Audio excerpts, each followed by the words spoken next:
But yes, basically taxonomy is the science of classification. Biodiversity contributes hugely to taxonomy because there are so many different ways of classifying animals, classifying plants, of classifying bacteria, archaea. So just biodiversity contributes hugely to taxonomy and is very much how things are grouped based on their biodiversity. Um, so basically, Aristotle, who's an ancient Greek philosopher, was the first person to come up with, well, I wouldn't say he was the first person, but he's credited with being the first to come up with a system of bioclassification. Um, he classified animals and plants, and he subgrouped animals into whether they were predominantly land animals, sea animals, or air animals. And he grouped plants into whether they were predominantly herbs, predominantly shrubs, or predominantly trees. Um, and that's credited with being the first taxonomical system of classification. Um, Now, Carl Linnaeus, he's the one who came up with the system that we still use today. Um, Carl, and that was back in 1753. He came up with taxonomical classifications for classifying species based on their physical and structural similarities. And he came up with the Latin-based binomial nomenclature that we still use today. The binomial nomenclature includes the genus of an organism and its species name. Um, that's why it's binomial, because it's genus and species. Um, so yeah, Linnaeus was the one who came up with that system of classification. And when you're writing the binomial nomenclature, you must capitalize the genus, and then the species will be lowercase, and the whole binomial nomenclature will either be italicized when you're typing it, or it has to be underlined if you're writing it by hand with pen and paper. For example, Homo sapiens, Homo, this is the classification for humans. Homo is the genus. So humans belong to the genus Homo, and the species Sapiens. And there have been other species before that have come before Homo sapiens that have become before us, that were still a part of the same genus, but just different species. So Homo erectus, um, and there are um, many other species that came before humans, Homo sapiens. Also, in our lecture, we briefly talked about the dichotomous key, which is another way of um, grouping certain organisms by using yes or no questions, or kind of like a uh, two-way grouping system that you can use for like phylogenetic trees and stuff like that. Um, for example, a dichotomous key would be um, for birds. Do they have long wings or short wings?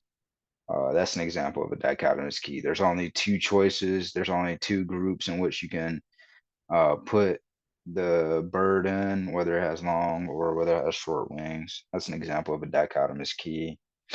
Um, and so yeah, modern taxonomy is based on evolutionary relationships, of course, how species have evolved over time.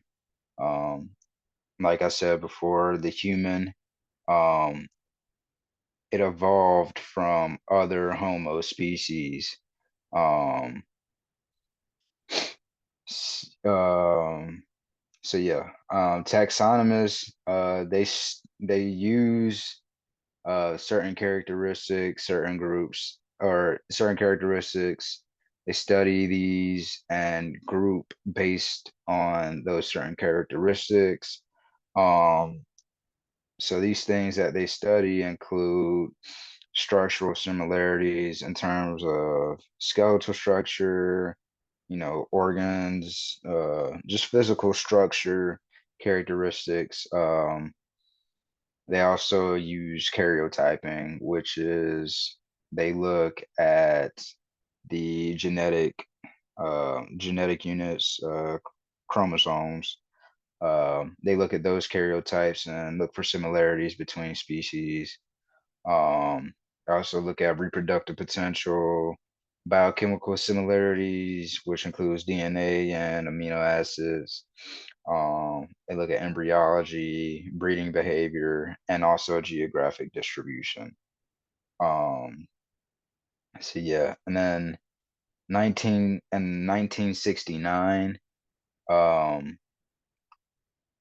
1969 is an important year for taxonomy because three more kingdoms were introduced. Before there were just two kingdoms. It was just Plantae and Animalia kingdoms. In the year 1969, three more kingdoms were introduced. Those were the Monera, the Protista, and the fungi kingdoms, and that contributed a lot to the biological sciences because um, things like bacteria, things like fungi, those were grouped. Those weren't grouped accurately before 1969, um, before they developed those new kingdoms.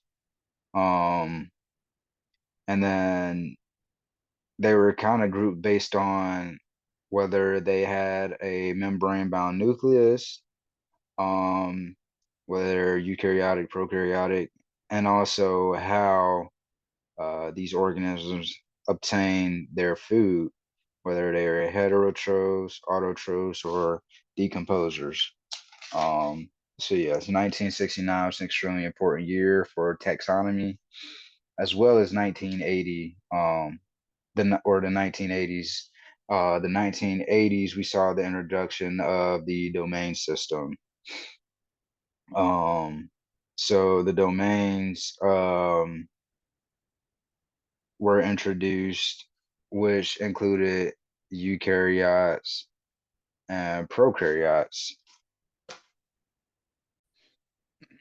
Yes, as I mentioned before, um, in the 1980s, the domain system was introduced. It subdivided the organisms into eukarya, archaea, and eubacteria. And then moving along, we then continue to talk about phylogeny, which is basically it shows the evolution of organisms of species. Um, it's kind of like a tree. It has a base, which is the base at the bottom represents the common ancestor that different species have, and then it has your branches, and many more branches, and it shows kind of the evolution from one species, the common ancestor, to a bunch of different species. Um, so yeah, the cladogram is kind of like the family tree, the diagram that shows how these organisms are related and how they have evolved from that common ancestor. Um, Yes. So when moving along, um, talking about evolution, we must mention Darwin and Wallace. Darwin is really the father of modern evolution. Um, he contributed extremely important research to evolution as we know it today. But before Darwin, there's a guy named Lamarck, um, and he also studied evolution. He proposed the theory of inheritance of acquired characteristic. Um, and this roughly kind of stated that organisms they change physically um, as they strive to kind of meet the demands of their surrounding environment, and then those changes are then passed down um, on a future generations. So an example of Lamarck's theory is the example of the giraffes.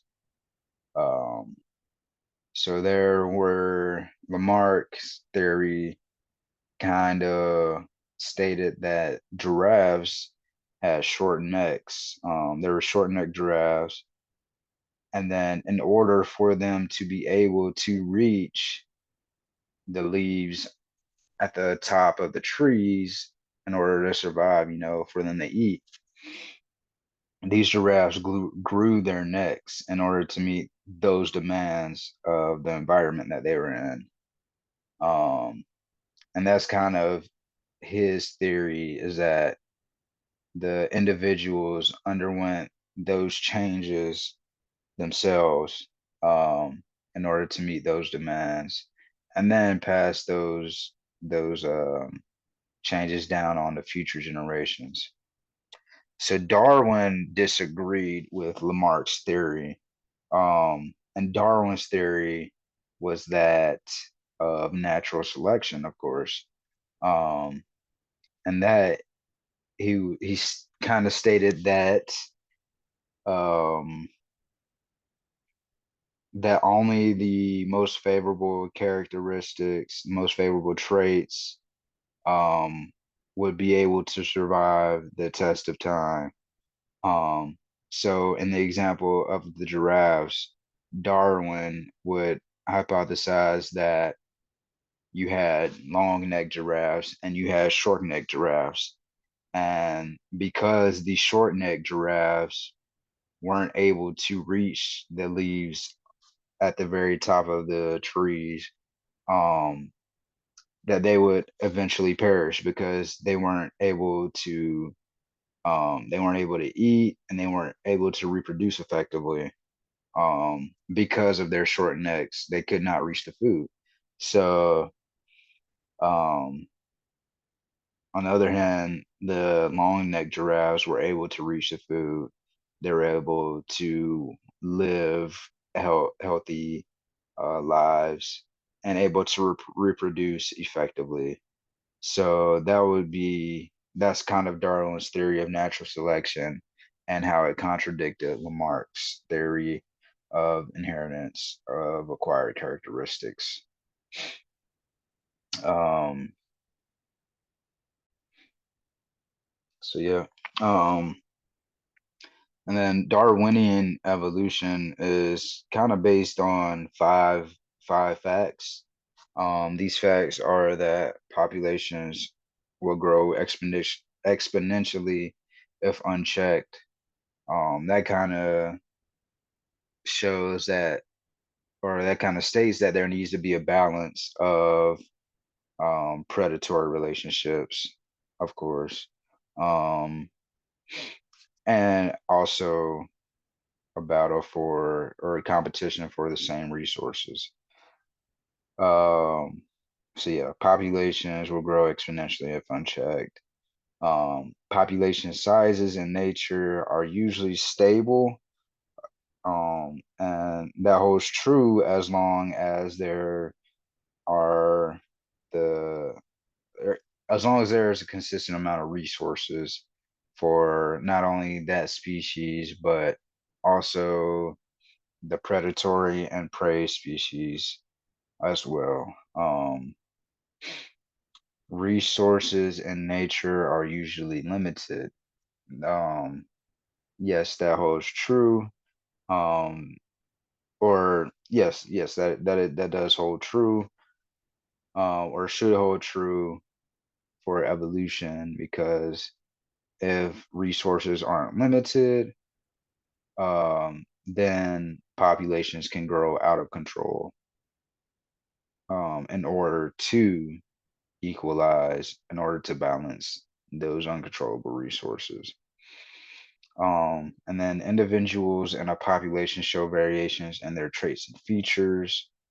Um, yes, that is essential for evolution, is that variation of traits are expressed, because if one species has the same traits that they have had for centuries, then there's no adaptation going on in that within that species. It's not adapting to its changing environment surrounding them.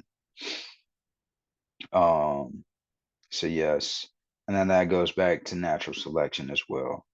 Um, for natural selection to occur, there has to be some variation in traits that are being expressed, because only the most favorable traits um, will end up surviving the test of time and being able to reproduce. And then lastly, um, many variations are passed from parent to offspring. And of course that has to hold true, because if not, then all organisms of a species will look exactly the same.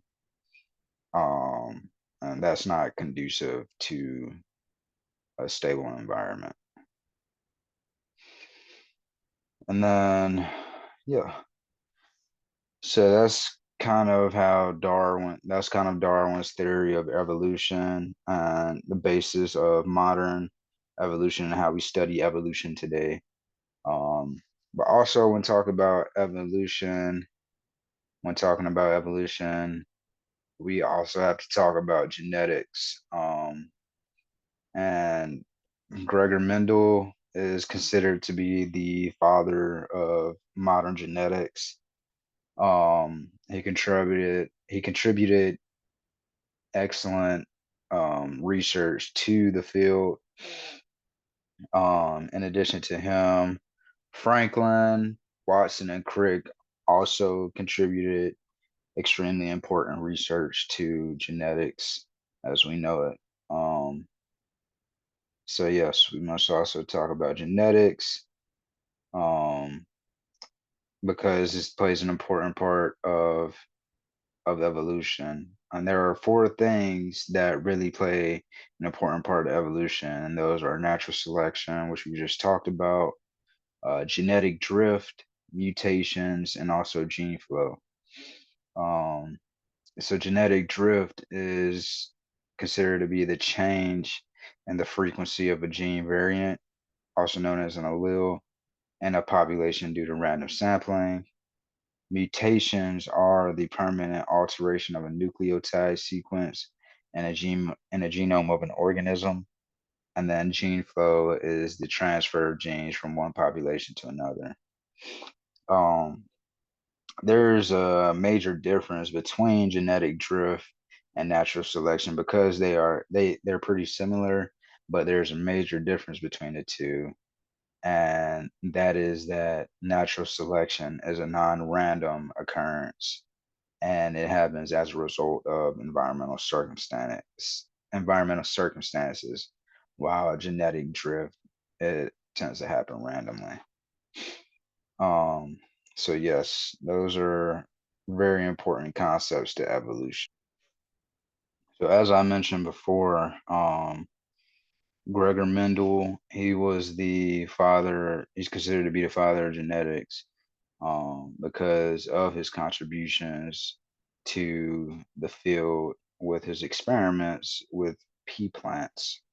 Um, but Mendel, he basically studied traits that occur in distinct forms, and he developed true breeding varieties.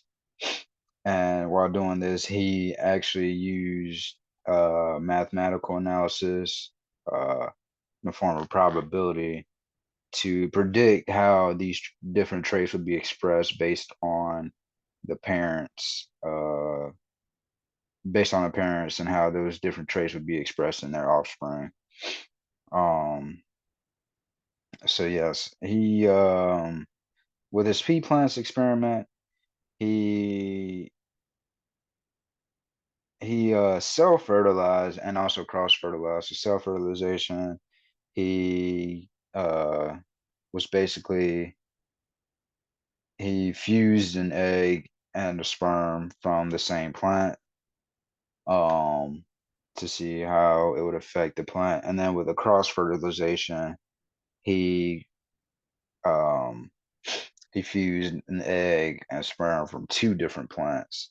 And with that he produced hybrids. Um and this is extremely important research that Mendel did. And with these experiments, he was able to kind of develop on the concept of genes and alleles, which genes are hereditary information, um, and it determines like genes determine traits, and then alleles are alternate forms of a gene. So you're able to have dominant alleles and you're able to have recessive alleles. Dominant alleles will always be expressed phenotypically, which is phenotypes are the physical characteristics,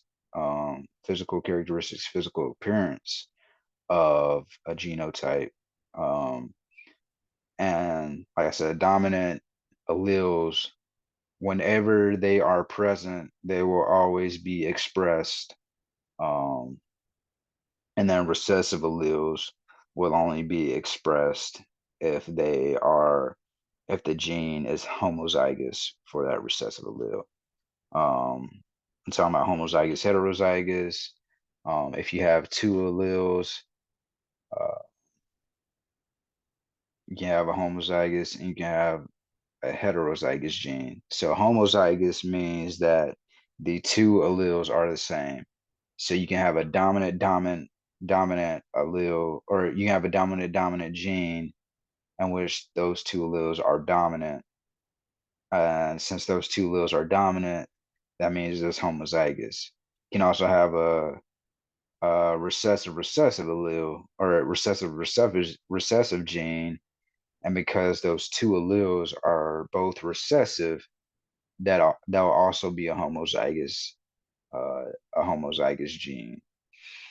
Now, when we talk about heterozygous, it just means that the two alleles are different. So you can have one dominant and one recessive allele, and those two together will be heterozygous. Um, they're typically written when you write them down. For example, say that all right, let's do the example of flowers. Um, say red is the dominant color, the dominant trait, the dominant color, the dominant allele is red. So we will use a capital R to represent um, the dominant allele, which it codes for the color red, the trait. Um, so yes, so for this gene, if a plant is red, if the flower is red, it will be a it will be written as capital R, and that'll be the gene that codes for the dominant color of red. Since the flower is red, you know that that dominant allele will be present. Um, you can also have um,